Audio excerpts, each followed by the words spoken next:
신앙 성장을 위한 새신자반 시리즈 오늘 10강 그리스도인의 가정생활 우리 두 번째 강의를 시작하도록 하겠습니다. 우리가 지난 시간 교회는 하나의 새로운 가족으로서의 모임이고 또한 가정은 또 작은 교회로서 존재한다라고 말씀드렸습니다. 그러면서 우리가 그 부부에 대해서 그리고 남편에 대해서 함께 말씀을 나눴죠. 오늘은 세 번째 아내에 대해서 함께 나눠보도록 하겠습니다. 우리 한번 말씀을 먼저 읽어볼까요? 말씀 함께 읽어보겠습니다. 여호와 여호와 하나님이 하나님이 이르시되 이르시되 사람이 혼자 사람이 사는 혼자 것이 사는 좋지 것이 좋지 아니하니 아니하니 내가 내가 그를 그를 위하여 위하여 돕는 돕는 배필을 배필을 지으리라 지으리라 하시니라. 하시니라. 아멘. 아멘. 성경에서 처음으로 이 아내에 대해서 언급한 부분이 바로 이 부분입니다. 아내에 대해서 이야기하는데 바로 돕는 배필로서 그 아내를 언급하고 있죠. 아내는 남편을 돕는 배필로서 지어졌습니다. 그렇기 때문에 무엇으로 어떻게 돕느냐에 따라서 남편의 인생이 달라질 수 있고요. 그 영향은 바로 자신에게 미치게 됩니다. 또한 아내와 남편은 한 몸이기 때문에 아내가 먼저 말씀으로 자신을 채우지 않는다면 결코 그 남편을 돕는 배필로서의 역할을 할 수 없다는 거죠. 그렇기 때문에 아내들은 그 몸속에 남편과 자신을 동시에 망친 하와의 피가 흐르고 있다는 것을 기억하여서 하나님의 말씀을 따라 살아갈 수 있도록 늘 자신을 돌아봐야 합니다. 우리 한번 말씀을 보도록 할게요. 창세기 3장 6절 말씀 함께 읽어보겠습니다. 여자가 그 여자가 그 나무를 나무를 본즉 본즉 먹음직도 먹음직도 하고 하고 보암직도 모함직도 하고 하고 지혜롭게 할 지혜롭게 만큼 할 만큼 탐스럽기도 한 탐스럽기도 한 나무인지라. 나무인지라. 여자가 여자가 그 그 열매를 열매를 따먹고 따먹고 자기와 함께 자기와 있는 함께 있는 남편에게도 주매 남편에게도 주매 그도 그도 먹은지라. 먹은지라. 아멘. 하와가 하나님의 말씀 앞에 서 있었다면 아마 아담의 삶은 지금 우리에게 끼치는 영향과는 다른 결과를 주었을 겁니다. 그러나 하와는 하나님의 말씀보다도 자신의 욕망을 따르게 되었죠. 그래서 하나님께서 금하신 선악과를 자신이 먹은 것뿐만 아니라 남편에게도 그것을 먹도록 하였습니다. 그 결과 우리가 너무나도 잘 알고 있다시피 남자는 파멸했고 그것은 곧 그녀 자신의 파멸을 의미하게 됩니다. 아담이 벌을 받은 것은 곧 하와까지도 그 벌의 영향력에 있었다라는 거죠. 또한 그것이 끝이 아니었습니다. 여자들이 하나님의 말씀을 저버림으로 자기 남편의 인생을 망쳐가는 그런 시작으로서 하와가 있었고 그 이후에 하나님의 말씀에는 여러 그러한 여인들에 대해서 우리에게 말해주고 있습니다. 우리 한번 창세기 16장 1절과 2절 말씀을 같이 읽어보겠습니다. 함께 읽겠습니다. 아브람의 아내 아브라함의 사레는 사례는 출산하지 출산하지 못하였고 못하였고 그에게 그에게 한 여종이 한 여종이 있으니 애굽 있으니 애굽 사람이요 사람이요 이름은 이름은 하갈이라. 하갈이라. 사레가 사례가 아브람에게 아브라함에게 이르되 이르되 여호와께서 내 여호와께서 내 출산을 출산을 허락하지 허락하지 아니하셨으니 아니하셨으니 원하건대 내 원하건대 내 여종에게 여종에게 들어가라. 들어가라. 내가 혹 내가 그로 혹 그로 말미암아 말미암아 자녀를 얻을까 자녀를 하노라 얻을까 하매 하노라 하매 아브람이 사레의 아브라함이 말을 사례의 말을 들으니라. 들은지라. 아멘. 네. 나이가 들어서까지 아이가 없던 아브라함 부부에게 하나님은 분명히 자식을 주시겠다고 약속을 하였습니다. 사례는 노년에 자식이 없는 남편을 돕기 위해서 결국 자신의 여종이었던 하갈을 이 남편 아브람에게 주게 되었죠. 그로 인해서 하갈의 몸에서 태어난 이스마엘의 후손들과 그 이후 사라의 몸에서 태어난 이삭의 후예들은 결국 싸움을 멈추지 않는 역사적인 결과를 가져오게 됩니다. 다시 말하면 아랍인들과 이스라엘 사람들은 지금까지도 서로 피 흘리며 싸우는 결과를 가져오게 되죠. 남편을 잘못 도운 탓에 후손의 삶이 엉망이 되어 버린 겁니다. 하나님의 말씀을 믿지 않고 기다리지 않고 가볍게 여긴 사례의 한 행동이 이러한 결과를 가져오게 된 것이죠. 또한 여기서 끝이 아니라 정말로 어떠한 여인보다도 악랄했던 여인이 열왕기 시대에 보면 나오게 되는데 그 사람이 누구냐? 바로 이세벨이라고 하는 여인입니다. 이세벨은 아합 왕의 아내였는데 성경을 보게 되면은 나봇의 포도원 이야기가 나옵니다. 나봇의 포도원이 너무 좋으니까 이 아합 왕이 그것을 갖고 싶었습니다. 하지만 그것은 나봇에게 주어진 자신의 유업이었기 때문에 그것을 함부로 빼앗지 못하는 것이죠. 그때 아합의 마음을 알았던 이세벨은 자신이 아합 왕을 돕겠다고 하며 결국 이 포도원의 주인이었던 나봇을 살해하게 됩니다. 그리고 결국 그 포도원을 빼앗게 되죠. 하지만 결국 그들의 결과는 무참하게 성경은 보여주고 있습니다. 아합 왕은 성경이 예언한 대로 그의 죽은 후에 그의 피를 개들이 핥아먹게 되고 이세벨의 시체는 개들이 와서 뜯어먹는 그런 비참한 최후를 맞이하게 되죠. 하나님의 말씀을 떠나 남편을 도운 그러한 여인에 대한 이야기가 성경에는 기록이 되어져 있습니다. 그러면 어떻게 아내의 역할을 잘 할 수 있을까요? 또한 이 여인의 그러한 영향력은 어떠한 것일까요? 잠언은 우리에게 이렇게 말합니다. 같이 읽어볼까요? 함께 읽겠습니다. 지혜로운 여인은 지혜로운 여인은 자기 집을 세우되 미련한 여인은 자기 손으로 그것을 하느니라. 아멘. 이 고백은 솔로몬의 고백입니다. 지혜로운 여인은 그 집을 세우지만 미련한 여인은 그 세운 것을 자신의 손으로 도로 허물어 버리는 결과를 가져오게 된다는 것이죠. 솔로몬은 3,000년이라고 하는 이스라엘의 역사 가운데 삼권을 장악하고 절대 권력자의 위치에 있었던 아주 최고의 전성기를 누렸던 그런 왕이었습니다. 자신이 가진 권력이라면은 못할 것이 없는 그러한 막강한 권력의 최선봉에 있었던 왕이었죠. 그러나 자신의 군대나 또한 권력이나 가정을 세울 수 있는 권력이 있음에도 불구하고 그는 그렇게 하지 못했습니다. 또한 가정이 남자의 손에 달렸다고도 말하고 있지 않습니다. 한 가정의 흥망성쇠는 전적으로 여자에게 달려 있다라는 것을 자신이 겸손하게 고백하고 있는 것이죠. 이것은 어쩌면 그의 경험에 의해서 나온 것일 겁니다. 그는 자신의 경험을 통해서 올바른 아내의 도움이 없이는 가정도 나라도 어떠한 권력도 올바로 세울 수 없다라는 것을 그가 깨닫게 된 것이죠. 수치스럽게도 이 솔로몬은 자신의 삶을 한때 방탕하게 살았던 적이 있었습니다.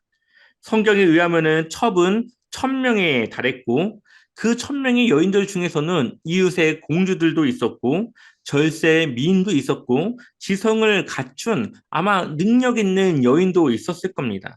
그러나 그 누구도 자신의 가정을 세워주지는 못했던 것이죠. 솔로몬은 그러한 어둠의 시절을 거쳐서야 비로소 오직 지혜로운 여인만이 그 가정을 바로 세울 수 있다라는 것을 고백하고 있는 것입니다. 여기서 말하는 지혜로운 여인은 어떠한 여인일까요?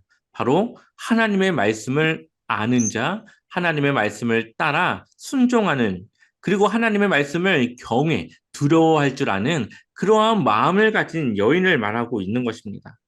그러한 여자만 남편을 바르게 도울 수 있고 또한 여호와를 경외하는 여자만이 참된 칭찬을 받을 수 있는 것이죠. 우리 잠언 31장 30절도 한번 읽어볼까요? 함께 읽어보겠습니다. 고운 고운 것도 것도 거짓되고 거짓되고 아름다운 것도 아름다운 헛되나 것도 오직 헛되나 여호와를 오직 경외하는 여호와를 여자는 경외하는 여자는 칭찬을 받을 칭찬을 받을 것이라. 것이라. 네. 아멘. 어, 뭐 여자도 그렇고 남자도 그렇고 각자의 이상형도 있고 기준이 있겠죠. 하지만 잠언 31장 30절에서는 현명한 여인, 현숙한 여인을 고를 때에는 그 외모의 아름다운 것도 그것도 모두 거짓되고 모두 헛되다. 오직 여호와를 경외하는 그 여자를 통해서 현숙한 여인을 찾을 수 있다라고 말하고 있습니다. 여호와를 경외하는 여자를 통해서 한 가정을 바로 세울 수 있다라는 거죠. 정말 여러분들이 남편을 사랑한다면 또한 그 남편을 바르게 돕기를 원한다면 바로 솔로몬이 말하고 있는 것처럼 하나님을 경외할 수 있는 여자가 먼저 되어줘야지만 하나님께서 여자를 만들 때에 주었던 돕는 배필로서의 역할을 잘 감당할 수 있다라는 것을 성경은 말씀하고 있습니다. 하나님의 말씀으로 그분의 지혜로 먼저 자신을 채워야 하는 것이죠. 진리 안에 먼저 서야 합니다. 또한 아내가 바로 서는 한 그 아내의 남편은 한평생 청렴하고 의로울 수 있고 언제나 하나님의 말씀을 따라 걷는 진리의 사람일 수 있다라는 것입니다. 말씀 안에 바로 선 아내는 선악과를 따먹는 하와가 아니라 그리스도를 잉태하는 마리아와 같은 여인으로 살아갈 수가 있습니다. 아내는 남편을 돕는 배필이죠. 그렇기 때문에 그 인생 또한 홀로 완성될 수가 없습니다. 아내는 돕는 배필이기 때문에 아내가 없이는 남편의 인생이 홀로 완성될 수도 없습니다. 또한 아내는 돕는 배필인 까닭에 그 인생은 남편을 도움으로 남편의 인생 속에서 남편의 인생과 더불어 완성되어 가는 것이죠. 아마 어떤 면에 있어서는 여인이 더 능력이 좋고 사회적인 지위도 높고 여러 가지 활동을 통해서 더 많은 월급과 더 많은 기량을 가정 안에서 가질 수가 있습니다. 하지만 하나님이 그 여인에게 부어주신 돕는 배필로서의 역할을 잘 감당해야만 그 가정이 하나님이 창조하신 가정의 원리대로 바로 세워질 수 있다라는 것이죠. 이것이 바로 아담을 통해서 또 하와를 통해서 보여주고 있는 이 가정의 모습입니다. 아담은 여자를 보면서 즉시 여자라는 이름을 지어주셨습니다. 이름을 짓는다고 하는 것은 쉬운 일은 아니죠. 무엇을 해야 될지 그 본질과 속성을 잘 알아야만 이름을 지을 수 있습니다. 근데 성경을 보면 하나님은 아담에게 이름을 짓는 능력을 주셔서 세상의 모든 창조물에 대한 이름을 그로 하여금 짓게 합니다. 그리고 하나님은 그 여자를 만드셨고 그 여자라는 이름 또한 이 아담에 의해서 만들어지게 된다는 것을 성경은 우리에게 보여주고 있습니다. 여자라는 단어를 히브리어로 보면은 이샤라고 합니다. 요즘 CCM 중에 이슈야 이사라고 하는 그 CCM이 있는데 이게 바로 아담과 하와를 말하는 의미거든요. 근데 여기서 이샤라고 하는 의미는 여자라고 하는 뜻을 가지고 있고요. 동시에 그 여자가 아담의 아내였기 때문에 아내라고 하는 뜻 또한 가지고 있다고 볼 수가 있습니다. 그렇기 때문에 아담이 여자를 이샤라고 부른 것은 그를 아내라고 불렀다는 것과 동일한 의미를 갖고 있죠. 그렇기 때문에 아담은 여자는 아내가 되는 것이 하나님의 창조의 섭리라는 것을 꿰뚫어 보고 그러한 의미로서 여자라는 이름을 지어 주었다는 것입니다. 여러분의 행복, 참된 아내의 행복은 자기의 자리를 지키는 데에 있습니다. 여러 가지 사회적인 지위와 자신의 능력과 활동을 떠나서 하나님이 그 아내에게 주신 남편을 돕는 배필이라는 것을 늘 명심해야 되고 또한 현숙한 여인으로서 하나님을 경외하는 그러한 마음과 그러한 생각으로 가정에 속해 있을 때에 그럴 때에 바로 하나님이 주신 그러한 사명들을 감당할 수 있는 것이죠. 아내의 남편과 더불어 그 아내는 행복이 더욱더 더해질 수가 있고요. 그러한 자리를 지킬 때 행복은 더해질 수 있고 그 가정은 결국 그 자녀들에게 아름다운 믿음의 유산을 물려주며 하나님의 귀한 말씀을 전해줄 수가 있습니다. 한번 같이 말씀을 한 번 더 읽어보겠습니다. 에베소서 5장 22절부터 24절까지 같이 읽어보겠습니다. 아내들이여 아내들이여 자기 자기 남편에게 남편에게 복종하기를 주께 복종하기를 하듯 주께 하라. 하듯 하라. 이는 이는 남편이 아내의 머리됨이니 그리스도께서 교회의 머리됨과 같음이니 그가 바로 몸의 구주시니라. 그러므로 교회가 그리스도에게 하듯 아들도 범사에 자기 남편에게 복종할지니라. 아멘. 네. 많은 논란이 있는 말씀입니다. 아내가 먼저냐, 남편이 먼저냐, 누가 먼저 그 사랑을 해야 되냐, 왜 아내는 남편에게 복종하고 왜 남편을 사랑하냐, 이러한 여러 가지 논쟁이 있는 이 본문의 말씀이지만, 그러한 논쟁으로서는 이 말씀을 우리가 제대로 행할 수도 없고 이해할 수가 없습니다. 하나님은 똑같이 아내도 남편도 서로를 사랑하는데 그 사랑이 그리스도께서 교회를 사랑한 것 같이 그렇게 서로 사랑해야 된다. 바로 이것이 이 말씀의 핵심입니다.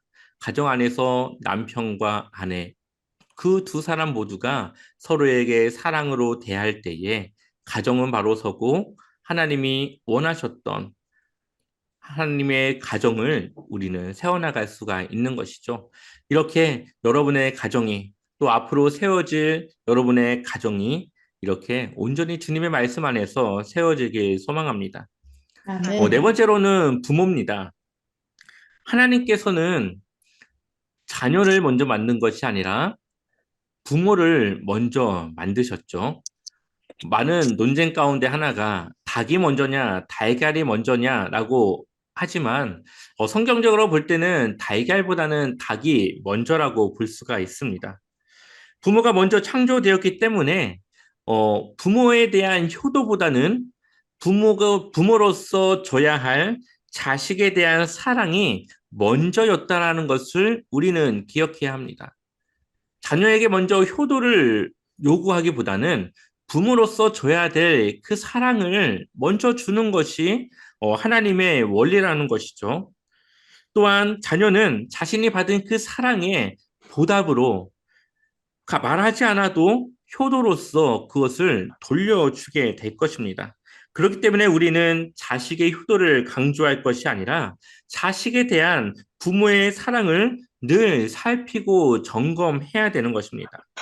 부모의 사랑은 아무나 말하지 않아도 자식의 자발적인 효도를 부르게 되는 것이죠. 우리나라는 유교가 깊게 뿌리 잡혀 있기 때문에 언제나 밑에서 위로 존경과 공손을 늘 예의를 갖추라고 이야기를 하지만 성경은 부모의 사랑이 먼저 있어야만 자녀의 효를 받을 수 있다라고 말하고 있습니다. 또한 자식을 부모의 소유물로 생각을 한다면 결코 자녀에게 참된 사랑을 줄 수 없다라는 것을 성경을 통해서 우리에게 말하고 있습니다. 자식을 자신의 소유로 생각하는 부모의 마음속에 담긴 것은 이기심밖에 없고 부모의 이기심은 언제나 자녀를 병들게 하기 때문이죠. 우리 한번 아브라함의 모습을 볼까요? 아브라함의 모습을 같이 읽어보겠습니다. 함께 읽겠습니다. 그 일 후에 하나님이 아브라함을 시험하시려고 그를 부르시되 아브라함아 하시니 그가 이르되 내가 여기 있나이다. 여호와께서 이르시되 내 아들 내 사랑하는 독자 이삭을 데리고 모리아 땅으로 가서 내가 내게 일러준 한 산 거기서 그를 번제로 드리라. 아멘. 하나님께서는 아브라함을 믿음의 조상으로 택하셨고 그가 바른 조상이 되기 위해서 먼저 자신의 자식을 사랑하는 방법에 대해서 가르쳐 주십니다. 그래서 하나님께서는 100세에 귀하게 얻은 그 이삭을 하나님께 바치도록 하시는 것이죠. 우리가 앞서 보았듯이 번제라고 하는 것은 그 제물을 그냥 태우는 것이 아니라 아주 새까맣게 온전히 태워드리는 것을 의미하는 겁니다. 그러니 아브라함은 하나님께 이삭을 그러한 번제물로 드려야 되는 것인데 어디 그것이 쉽겠습니까? 하지만 아브라함은 하나님께 이삭을 온전히 바칠 마음으로 진짜 이삭을 번제로 바치려고 하는 그 순간 하나님이 그의 손을 막으시죠. 하나님께서 보기 원했던 것은 아브라함이 그 이삭을 드리는 그 과정을 보기 원했고, 그러한 온전한 믿음의 아브라함은 그로써 믿음의 조상으로 인정을 받게 되는 것입니다. 여기서 이 이삭을 드린다는 것에는 어떤 의미가 있을까요? 그것은 이삭을 자신의 자식으로 생각하기보다는 하나님의 소유물, 하나님의 것으로 그가 생각하고 그를 키웠다라는 것을 우리에게 보여주는 것입니다. 이삭이라고 하는 아브라함의 그 자녀가 하나님의 소유라는 것을 깨달았기 때문에 자신의 사랑의 대상으로 아니라 하나님이 요구하시는 하나님의 것으로 그가 드릴 수 있었다는 것이죠. 마찬가지로 우리가 우리의 자식을 나의 소유물로 나의 것으로 생각한다면 나의 이기심으로 그 자녀를 키우겠지만 하나님의 말씀으로 또 하나님의 자녀라는 것을 우리가 생각하고 키운다면 나의 것이 아니라 하나님의 것으로 자녀를 키워나갈 수 있을 것입니다. 한 가지 예를 들어보면 만약에 대통령이 여러분들에게 대통령의 자녀를 잠시 맡겼다고 생각해 보십시오. 1년, 2년, 3년 여러 해가 지나면서 아이가 커가지 않겠습니까? 아이에게 무언가를 가르치고 이제 어떠한 거를 계속적으로 가르쳐 줘야 되는데 내가 음악을 좋아한다고 해서 그 자녀에게 그 대통령이 맡긴 그 아이에게 음악을 강요할 수 없을 겁니다. 누구에게 물어봐야 될까요?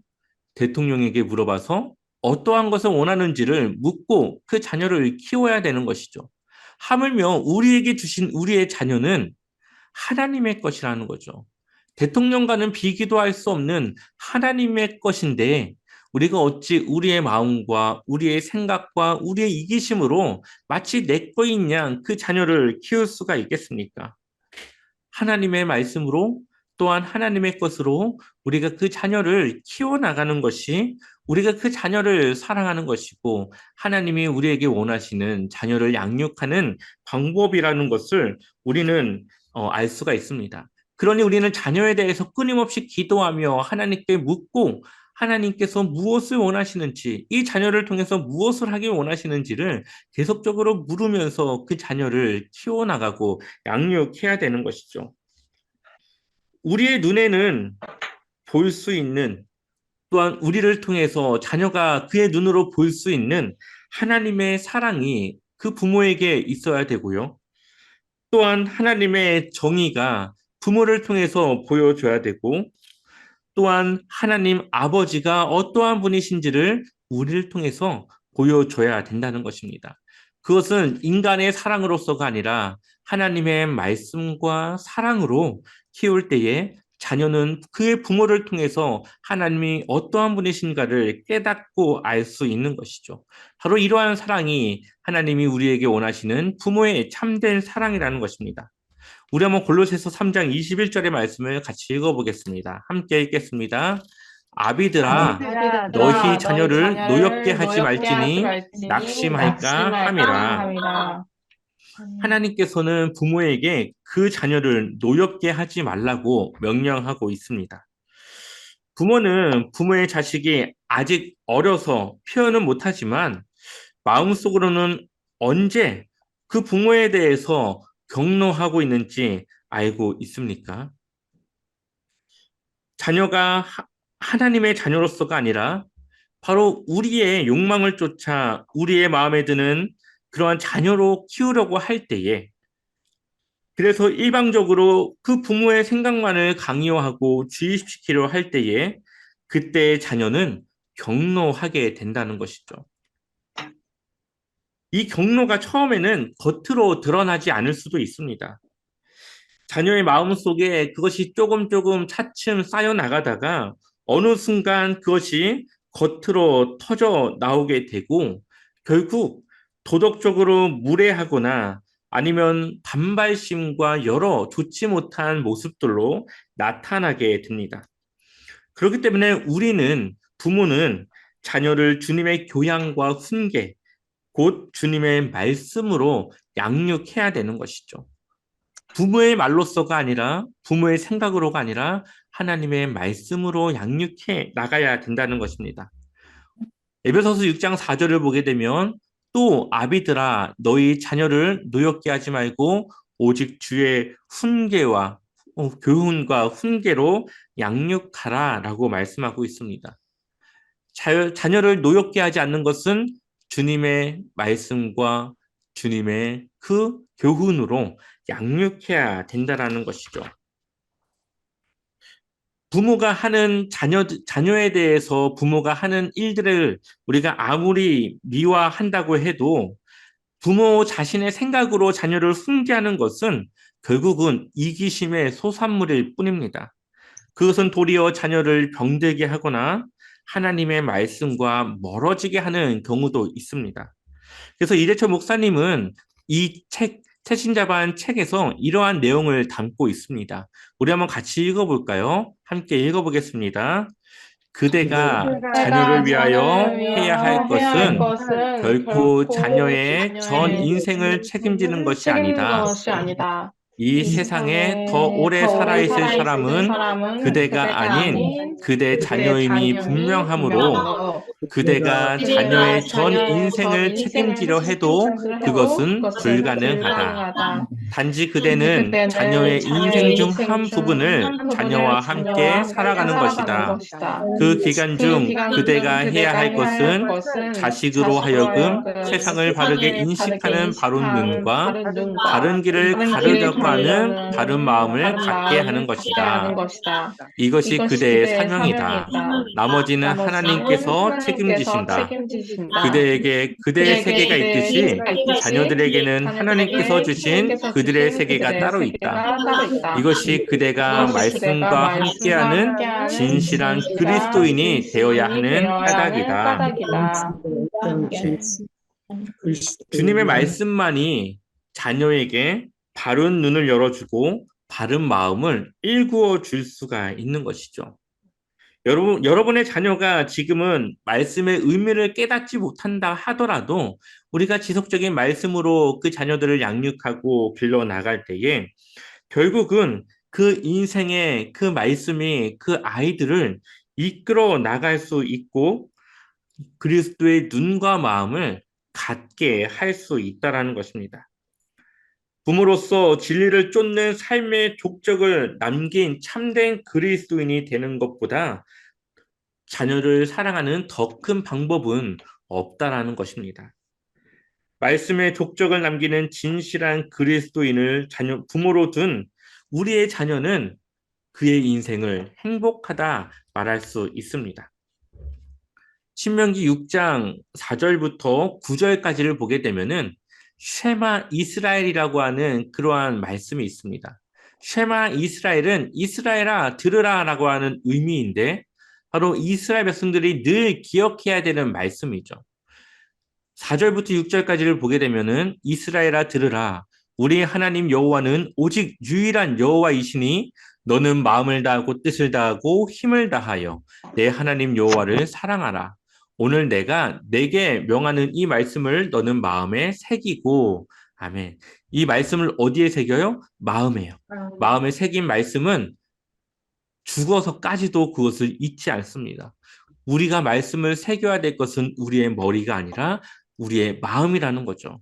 그래서 아이들에게 마음에 하나님의 말씀이 새겨질 때까지 손목에 메어 기호로 삼고 미간에 붙여 표로 삼고 집 문설주와 바깥문에 기록해서 나가면서도 보고 들어오면서도 보고 누워서도 보고 손을 움직일 때마다 손에 묶여있는 그 기호를 보면서 늘 하나님을 사랑해야 된다는 것을 그 아이들이 기억할 수 있고 마음에 새길 수 있도록 그렇게 교육해야 된다라고 말씀하고 있습니다. 우리가 아이들에게, 우리의 자녀에게 줄 수 있는 사랑은 바로 하나님의 말씀으로 그들을 양육하여서 하나님의 사랑이 무엇인지를 깨닫고 그 말씀으로 살아갈 수 있게 하는 것이죠. 하나님께서는 결혼한 그 남자가 부모를 떠나라고 명령하십니다. 시집가는 딸만 부모를 떠나는 것이 아니라 아들도 부모를 떠나야 한다라고 말씀하고 있습니다. 어떻게 보면 이것은 부모를 떠나는 것이 아니라 부모가 자녀를 떠나 보내야 된다는 것을 말하고 있는 것이죠. 우리의 자녀는 결혼을 하는 순간 우리의 곁을 떠나게 됩니다. 이것은 경제적인 여건이 허락되지 않은 상태에서 분가를 시키라는 것이 아니라 정신적으로 그 아이를 독립시켜 그 아이 스스로의 삶을 스스로 선택하며 결정하며 살아갈 수 있도록 마음적으로 정신적으로 독립을 시켜주는 것을 이야기하는 것입니다. 많은 부모님들이 자식의 결혼을 위해서 혼숙감을 열심히 준비하지만 결국 정작 자신의 마음속에 있는 자식에 대한 그 마음은 떠나보낼 준비를 하지 않는다는 거죠. 한 가지 분명한 사실은 결혼한 자식과 부모 사이의 갈등은 부모가 말씀 위에서 먼저 결단하지 않으면 절대 종식되지 않습니다. 결혼을 해서 떠나간 그 자녀에게 지속적인 그러한 부모로서의 역할을 하는 것도 중요하지만 그 자녀가 하나님과 함께하고 있다는 것을 믿는다면 하나님께 이제는 그 자녀의 삶을 맡기는 그런 독립된 인생을 살아갈 수 있도록 하는 것이 중요하다라는 거죠. 이러한 부모로서의 자녀를 독립시키는 그 일을 통하여서 우리는 그 자녀가 하나님을 위해 살아갈 수 있도록 하는 것입니다. 요셉이 그 부모를 떠났지만 그를 누가 지킵니까? 하나님이 그를 지켜주시죠.